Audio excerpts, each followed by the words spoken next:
Hello everyone, welcome to channel. So Jharkhand academic council यानी कि Jack ने सिलेबस लॉन्च कर दिया है, सिलेबस रिलीज कर दिया है जैक 2021 एग्जामिनेशन के लिए। और जो बहुत दिनों का वेट चल रहा था आप सभी स्टूडेंट का, वो ओवर हो चुका है। सिंस ये सिलेबस जो है 183 पेज का है, 182 पेज का है, 182 पेज का है, जिसमें कि क्लास नाइन्थ से लेकर के क्लास ट्वेल्थ तक यानी कि 4 क्लास के सिलेबस को और सारे सब्जेक्ट को रखा गया है। तो थोड़ा सा स्टूडेंट के लिए डिफ़िकल्ट हो रहा है इस सिलेबस को देखना और चीज़ों को समझना। इसी वजह से हम लोग आपके लिए लेकर के आए हैं हर एक सब्जेक्ट के लिए और हर एक क्लास के लिए इन सारे सिलेबस का डिटेल डिस्कशन। इसके साथ साथ डिटेल डिस्कशन तो यहाँ मिलेगा ही, इसके साथ साथ आपको आपके क्लास का हर एक सब्जेक्ट का सिलेबस मिलेगा पीडीएफ के फॉर्म में। मतलब आपको फिजिक्स का चाहिए सिर्फ, तो सिर्फ फिजिक्स का मिलेगा, पूरा सिलेबस नहीं, पीडीएफ के फॉर्मेट में। उसे हमने आपके लिए ब्रेक किया है आपका समय बचाने के लिए। कहाँ मिलेगा? तो ये एक तरीका तो ये है कि आप अभी इसका स्क्रीनशॉट लेते चले जाइए, और दूसरा तरीका ये है कि आप अपने बीएसएल एकेडमी का जो टेलीग्राम चैनल है उसको सब्सक्राइब कर लीजिए। वहाँ पर सारा पीडीएफ आपको मिलेगा। वो आप ही के लिए बनाया गया टेलीग्राम चैनल है जहाँ पे बहुत सारे पीडीएफ प्रोवाइड किए जाते हैं।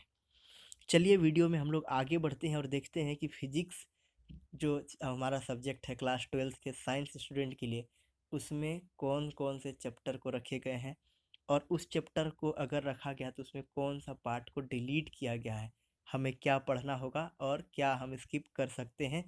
इस बात पे हम लोग गौर फरमाते हैं। सबसे पहला जो चैप्टर हमारे पास इलेक्ट्रिक चार्ज एंड फील्ड है, रखा गया है। इस चैप्टर को रखा जाना ही है क्योंकि आप पहली पहली बार पढ़ रहे हैं, महत्वपूर्ण भी है। और आगे आने वाले जो पढ़ाई होगा, जैसे कोई अगर इंजीनियरिंग भी करता है तो वहाँ पे बड़ा इंपॉर्टेंट रोल प्ले करता है। लेकिन कुछ पार्ट को डिलीट किया गया है। यहाँ पे देख लीजिए क्या लिखा है, डिलीटेड टॉपिक्स कौन कौन सा। Forces between multiple charges, superposition principle, electric field due to charge infinite plane sheet. तो ये जो टॉपिक थे इसको हटा दिया गया है यहाँ से। जो पहला चैप्टर है उसमें जो गॉस लॉ था, तो गॉस लॉ के थ्रू अपन अपन क्या फाइंड करते थे, electric field due to charge infinite plane sheet. इसका मतलब आप समझिए, इसका मतलब क्या होता है कि तीन ही तो एप्लीकेशन था गॉस लॉ का। एक तो सीट के वजह से, स्फीयर के वजह से और रॉड के वजह से। तो आपके पास क्या इंपॉर्टेंट बच जाता है, यही दो केस तो बचते हैं। तो इससे आपको ये समझ में आना चाहिए कि कौन से क्वेश्चन इंपॉर्टेंट है। हालांकि मैं आगे आने वाले समय में आप सभी के लिए ये बताऊंगा इस सिलेबस को एनालिसिस करते हुए कि कौन सा पार्ट आपके लिए इम्पोर्टेंट है और क्या पढ़ना चाहिए। लेकिन फिलहाल बात सिलेबस की है, तो सिलेबस के लिए हम लोग बात करते हैं कि कौन से पार्ट को हटाया गया है। पहला पार्ट के बारे में डिस्कस किए, बढ़ते हैं आगे। सेकेंड चैप्टर जो हमारे पास, इलेक्ट्रिक पोटेंशियल एंड कैपेसिटेंस, इसके बहुत सारे पार्ट को हटा दिए गए। अब देखिए बहुत छोटा कर दिया गया इस टॉपिक को। ये चैप्टर जो था अच्छा चैप्टर था, इसको बहुत बहुत छोटा किया गया। क्या क्या हटा दिया गया? Electric potential due to dipole and system of charges, जो कि बड़ा इंपॉर्टेंट था, ठीक है। Capacitance of a parallel plate capacitor with and without dielectric medium between the plates हटा दिया गया। वैन डी ग्राफ जनरेटर को हटाया गया। इक्विपोटेंशियल सरफेस को हटाया। Electrical potential energy of A system of 2 point charges end of electric dipole in an electrostatic field को हटा दिया गया। Combination of capacitors in series and parallel को हटाया। कंडक्टर्स एंड इंसुलेटर को हटाया। Free charge and bound charges inside a conductor को हटाया। डाइलेक्ट्रिक्स एंड इलेक्ट्रिक पोलराइजेशन को हटाया। मैक्सिमम पार्ट को हटा दिया गया। अब देखिए इंपॉर्टेंट बात क्या रह गया, electric potential, potential difference, electric potential due to a point charge, capacitor and capacitance, energy stored in capacitor. तो छोटा बनाया गया, बहुत बहुत बड़े पार्ट को हटाया गया है, बहुत छोटा चैप्टर हो गया ये। करेंट इलेक्ट्रिसिटी में आइए देखिए क्या हटा दिया गया। Electrical energy and power, electrical resistivity and conductivity, जहाँ से एक क्वेश्चन आता था छोटा वाला 1 मार्क्स का क्वेश्चन। कार्बन रजिस्टर्स यानी कि colour coding of carbon resistors, colour code of carbon resistors को हटाया। टेम्परेचर डिपेंडेंस ऑफ रजिस्टर हटाया। इलेक्ट्रिकल रेजिस्टेंस को भी हटाया। वी आई कैरेक्टरिस्टिक को भी हटा दिया यहाँ से। इसका मतलब ये है कि बहुत सारे पार्ट को हटा दिया गया। पोटेंशियोमीटर प्रिंसिपल एंड एप्लीकेशन को हटा दिया। पोटेंशियल डिफरेंस, ठीक है। And for comparing two of cells, measurement of internal resistance of cell, बहुत बहुत पार्ट को हटा दिया गया। देखिए, पोटेंशियोमीटर एक ऐसा टॉपिक था जो कि झारखंड बोर्ड के एग्जामिनेशन में हर बार पूछा जाता था। पोटेंशियोमीटर पूछ दिया जाए या इसका 2 एप्लीकेशन पूछ दिया जाए। अब बहुत इंटरेस्टिंग बात हो गया कि जो ऑब्जर्व करेगा वो बहुत अच्छा परफॉर्म करेगा। क्या पूछा जा सकता है आगे आने वाले समय में, आपको इसी चैनल पे मिलेगा। भूलिएगा मत, जुड़े रहिएगा, क्योंकि ये सारी चीज़ें जो है ना, जैक का एग्जामिनेशन का एक दायरा है और उसी दायरे से क्वेश्चन आते हैं। तो कुछ कुछ पार्ट को हटाया गया तो क्या इंपॉर्टेंट हो जाता है, वो सारी बातें अपन करेंगे। चलिए फिलहाल बढ़ते हैं आगे और देखते हैं मैग्नेटिक इफेक्ट ऑफ करंट। यहाँ पे देखिए, मैग्नेटिक इफेक्ट ऑफ करंट में कुछ कुछ बातें हटाई गई है। कंसेप्ट ऑफ मैग्नेटिक फील्ड को हटाया, ओस्टेड एक्सपेरिमेंट हटाया, बार मैग्नेटाइजन इक्विवेलेंट सोलेनोइड को हटाया, magnetic field lines, forces between two parallel current carrying conductors, definition of amperes, current sensitivity and conversion to ammeter and voltmeter of moving coil galvanometer, इसको भी हटाया। Current loop as magnetic dipole and its magnetic dipole moment, magnetic dipole moment of a revolving electron. बहुत बड़े part को हटाया गया इसमें भी, और जो आसान है उन सारी चीज़ों को रखा गया।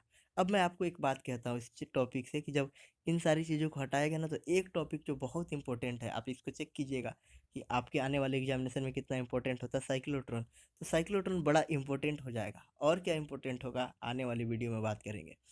नेक्स्ट टॉपिक है मैग्नेटिज्म एंड मैटर, जिसमें फिर से देख लीजिए आपकी बहुत बड़ा पोर्शन को हटाया गया। यहाँ पर इलेक्ट्रोमैग्नेटिक इंडक्शन रखा गया, फैराडे लॉ को रखे, इंड्यूस्ड ईएमएफ एंड करंट को रखे, Lenz law, self and mutual inductance को रखे, एसी जनरेटर्स एंड ट्रांसफॉर्मर्स को रखे। बड़े पार्ट को हटा दिए। Magnetic field intensity due to magnetic dipole को हटा दिया। ठीक है, टॉर्क ने मैग्नेटिक डाइपोल को हटाया। Electromagnet and factors affecting the strength permanent magnets, बहुत सारी चीज़ों को हटा गया, एकदम छोटा बना दिया गया टॉपिक को। इलेक्ट्रोमैग्नेटिक इंडक्शन में क्या क्या रख लिए हम लोग, फैराडे लो आसान है, induced EMF and current, Lenz law, self and mutual inductance, इसको रखें। एडी करंट क्या होता है, ये क्वेश्चन कई बार पूछा गया है झारखंड एकेडमिक काउंसिल में और बड़ा इंपॉर्टेंट था, बट इसको हटा दिए तो इससे क्वेश्चन नहीं पूछा जाएगा। एडी करंट क्या होता है, ये क्वेश्चन पूछा जाता था बार बार। इसके बाद मेथड ऑफ रिडक्शन क्या होता है, ये पूछा जाता था, और ये भी पूछा जाता था कि क्या क्या इसका एप्लीकेशन है। अब नहीं पूछा जाएगा, हटा दिया गया है। अल्टरनेटिंग करंट में देख लीजिए, अल्टरनेटिंग करंट में कुछ बचा ही नहीं। अल्टरनेटिंग करंट चैप्टर बड़ा इंटरेस्टिंग चैप्टर था, लेकिन इसमें कुछ भी नहीं बचा, अब एकदम थ्योरेटिकल चैप्टर हो गया। दो टॉपिक में सिमट के रह गया ये chapter, AC generators and transformer. तो एसी जनरेटर पूछा जाएगा और ट्रांसफार्मर पूछा जाएगा। अल्टरनेटिंग करंट को हटाया, पीक करंट आरएमएस वैल्यू को हटाया, रिएक्टेंस इम्पेडेंस को हटा दिया, एलसी ओसिलेशन एलसीआर सर्किट को हटा दिया। कुछ बचा ही नहीं यहाँ पे। अगर इन सारी चीज़ों को हटा दिया तो फेजर डायग्राम का भी कोई झंझट नहीं, मतलब कुछ भी नहीं बचा एसी चैप्टर में। दो टॉपिक, एक दिन का क्लास, और आपके लिए ये चैप्टर आपके मुट्ठी में। नेक्स्ट क्वेश्चन, इलेक्ट्रोमैग्नेटिक वेव्स के बारे में अगर बात करें तो यहाँ पे भी बहुत सारे पार्ट को हटाया गया। Transverse nature of electromagnetic wave, need for displacement current, modified ampere circuit law, तो ये सारी चीज़ें हटाई गई और बहुत छोटे छोटे पार्ट को रखा गया है। Electromagnetic wave and their characteristic, theoretical question. Electromagnetic spectrum आसान, x ray, gamma ray including elementary facts about their uses, छोटा सा पार्ट रह गया। आइए रे ऑप्टिक्स में, जो कि माना जाता था कि फिजिक्स का बहुत बड़ा चैप्टर है और बिल्कुल था भी, लेकिन इसको इतना छोटा कर दिया गया कि आपके लिए बहुत आसान होने वाला है। क्या क्या रह गया है चैप्टर में, refraction of light, refraction of spherical surface, ये derivation, lens maker's formula, combination of thin स्लेसेस in contact, refraction of light through a prism, derive prism formula, important हो जाएगा इस बार के लिए, मैं कह रहा हूँ। Microscopes and their magnifying powers, बाकी जितने भी ह्यूमन आई डिफेक्ट थे, पावर था, प्रिज्म था, मैक्सिमम पार्ट को हटा दिया गया, टेलीस्कोप को हटा दिया गया, ऑप्टिकल फाइबर्स को हटा दिया गया। तो बहुत छोटा किया गया इस टॉपिक को। ये एक बहुत बड़ा टॉपिक था और इस टॉपिक को बहुत छोटा किया गया, राइट। तो आपको उतना मेहनत करने की ज़रूरत नहीं है। मैं कहता हूँ कि आपके लिए एफर्ट को 50% से भी कम कर दिया गया है हर एक चैप्टर में। वेव ऑप्टिक्स देखिए, वेव ऑप्टिक्स में कुछ कुछ पार्ट को हटाया गया। क्या, reflection and refraction of plane wave at a plane surface using wave fronts, proof of law of reflection using Huygens principle, coherent sources and sustain interference of light, diffraction due to single slit, width of central maximum, resolving power of microscope and astronomical telescope. तो जो question यहाँ पे आता था ना, वो question है, wave front and Huygens principle आता था, है। Proof of law of reflection using Huygens principle, interference, Young's double slit experiment and expression for fringe width. तो इस चैप्टर से वो क्वेश्चन, वो सारे टॉपिक हैं जो क्वेश्चन पूछे जाते थे जैक के एग्जामिनेशन में।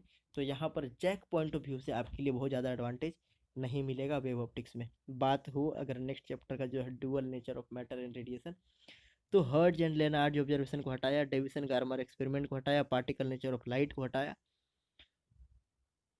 और इन सारे पार्ट को हटाया। बाकी फोटो इलेक्ट्रिक इफेक्ट है, आइंस्टीन फोटो इलेक्ट्रिक इक्वेशन है, matter waves, wave nature of particle, ये सारी चीज़ें हैं, ठीक है। तो डी ब्रोगली रिलेशन है।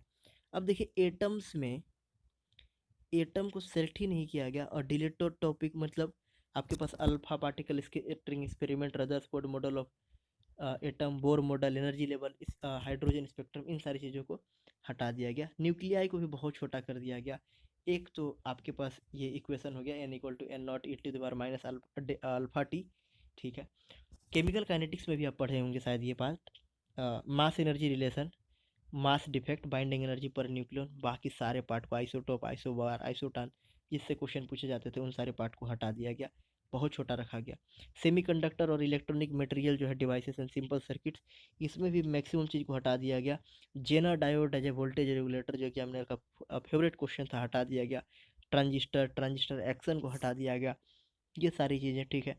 बचा क्या, सेमीकंडक्टर डायोड बचा, रिवर्स बायस फॉरवर्ड बायस में बचा, रेक्टिफायर, लॉजिक गेट। तो यहाँ से आप एक्सपेक्ट क्या कीजिएगा इस बार मैं बताऊँ, लॉजिक गेट का ट्रुथ टेबल और लॉजिक गेट से रिलेटेड क्वेश्चन ही समझिए आपकी, कैसे हम लोग एंड से और बनाते हैं, ये सारी चीज़ें, यूनिवर्सल गेट का हेल्प से हम लोग बाकी दूसरे गेट को कैसे बनाते हैं, ये सारे क्वेश्चन।